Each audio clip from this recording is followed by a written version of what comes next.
Ele disse: Por que estavam procurando por mim? Não sabia que eu tinha que estar aqui tratando dos assuntos do meu pai? Mas eles não tinham ideia do que ele estava falando. Então Jesus voltou para Nazaré com eles. Era um filho obediente.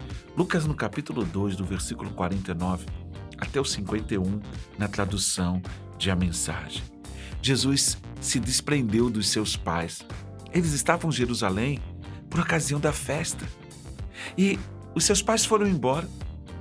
Viajaram na distância de um dia e perceberam que Jesus não estava acompanhando-os de volta para casa.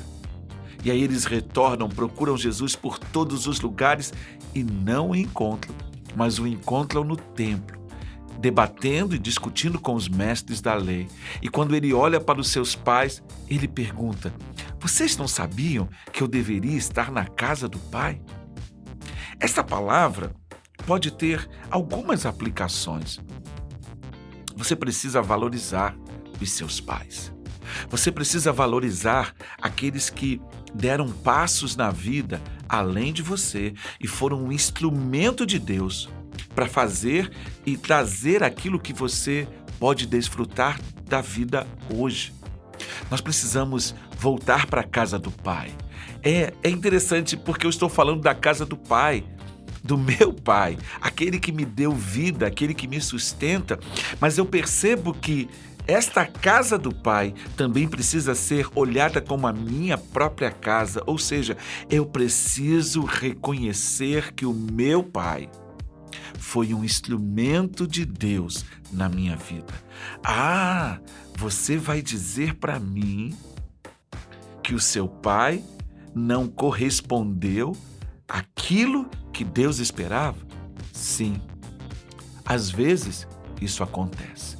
Na realidade, muitas vezes isso acontece. Mas é esse o ponto. Você já entendeu isso. Então, nós precisamos romper com essa cultura de vitimização e colocar o outro como responsável, como 100% responsável por todos os nossos sofrimentos. Mas espera aí. Essa não era a realidade de Jesus. Exatamente, não era. Por quê? Porque ele, mesmo sendo quem era, estando na casa do Pai, tratando dos assuntos do eterno, ele acompanhou aos seus pais. E o texto de Lucas, o historiador, que coisa fantástica. Ele disse: era um filho obediente.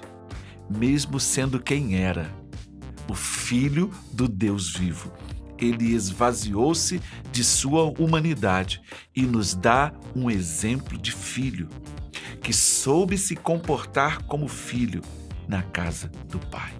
Esse é o nosso desafio: honrar e abençoar aqueles que nos deram vida, aqueles que, no meio de suas limitações, ainda proveram aquilo que nós precisávamos. Portanto, é um tempo de voltarmos para a casa do Pai do Eterno, mas também daqueles que nesta vida Ele nos confiou para que cuidassem de nós, ainda que tenham errado o alvo. Mas o nosso Deus, Ele nunca nos abandonou. Portanto, a vida em família, a família tem um papel fundamental em nossa existência. Cuidado!